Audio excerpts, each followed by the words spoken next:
d'être présent aujourd'hui ici à Sciences Po à Aix?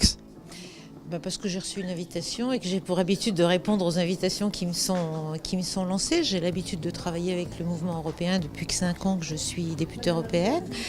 Et on en a profité d'ailleurs pour faire une journée de présence sur Aix-en-Provence.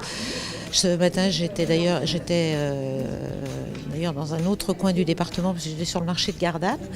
Et en plus, là, la table ronde auquel je participe est une table ronde sur citoyenneté et démocratie. Ça fait partie de mes combats. J'ai presque envie de dire de mes combats de toujours, parce que j'ai l'habitude de me présenter comme une militante des droits de l'homme et de la citoyenneté. Et que je pense que cette question de la citoyenneté, de la démocratie à l'intérieur de l'Union européenne est une question fondamentale. La réunion qui est organisée aujourd'hui par le mouvement européen, on sait que le mouvement européen prône le fédéralisme. Qu'est-ce que vous comptez Comment est-ce que vous comptez donner vos idées aujourd'hui? Je ne sais pas ce que ça veut dire le fédéralisme. Parce que le fédéralisme tout seul, ça ne veut strictement rien dire. Le fédéralisme, c'est pourquoi faire et avec quelles compétences. Et c'est dans un contexte politique. Avec la majorité actuelle, moi je suis contre le fédéralisme. La majorité actuelle dans l'Union européenne, c'est toujours plus d'ultralibéralisme, toujours moins de démocratie, ça ne m'intéresse pas.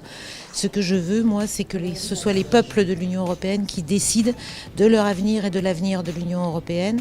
Ça ne doit pas être décidé par quelque niveau que ce soit. Je regrette d'ailleurs qu'en France notamment, on se soit assis sur le vote des citoyens français quand ils ont dit non à la Constitution européenne. On est passé par la voie législative pour faire passer le même traité. Je trouve que c'est un mépris fondamental de la démocratie. Quand on a un référendum, on fait avec le référendum que celui-ci ne plaise ou ne plaise pas. Et on ne pourra pas construire l'Union européenne si on passe par-dessus les citoyens. Donc aujourd'hui, il y a beaucoup de travail à faire quand on considère, comme nous d'ailleurs, que nous qui sommes pour une autre Europe. Nous ne voulons plus cette Europe-là parce qu'elle a fait trop de dégâts, notamment au cours des 5 dernières années. Mais nous restons convaincus que la solution passe par l'espace régional européen. Mais il faut le construire autrement et il faut d'abord et avant tout le construire avec les citoyens européens. Vous pensez que c'est ce manque de démocratie qui engendre ce désintérêt pour l'élection qui a lieu dans un mois? Pas seulement le manque de démocratie, c'est aussi les conséquences des politiques européennes. Les gens vivent très mal la situation aujourd'hui. Quand on parle d'Europe, c'est pour toujours plus d'austérité, c'est toujours moins de politique publique, c'est toujours moins de dépenses publiques. Alors il faut regarder quelle est la réalité de l'Union européenne, l'évolution de l'Union européenne depuis 5 ans. Je me rappelle, moi, en 2009, puisque j'étais déjà candidate en 2009, que tout le monde faisait campagne sur le thème de l'Europe sociale. Je dis bien tout le monde. Elle est où l'Europe sociale aujourd'hui ? L'Europe sociale, c'est que la population, le nombre de personnes en situation d'exclusion sociale est passé de 18 à 25%. Que les écarts entre les plus riches et les plus pauvres n'ont jamais été aussi grands.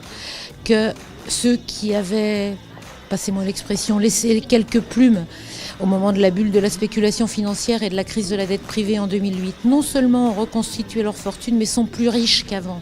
Alors que tout le reste de la population se voit imposer des mesures d'austérité pour payer la crise. Cette crise, ce n'est pas la leur. Il faut s'attaquer à la réalité du problème. La réalité du problème, c'est la spéculation financière. Il faut taxer la spéculation financière. Il ne faut pas continuer à diminuer les dépenses publiques. Diminuer les dépenses publiques pour le plaisir de diminuer les dépenses publiques, ça n'a pas de sens. Les dépenses publiques, qu'est-ce qu'on fait avec ?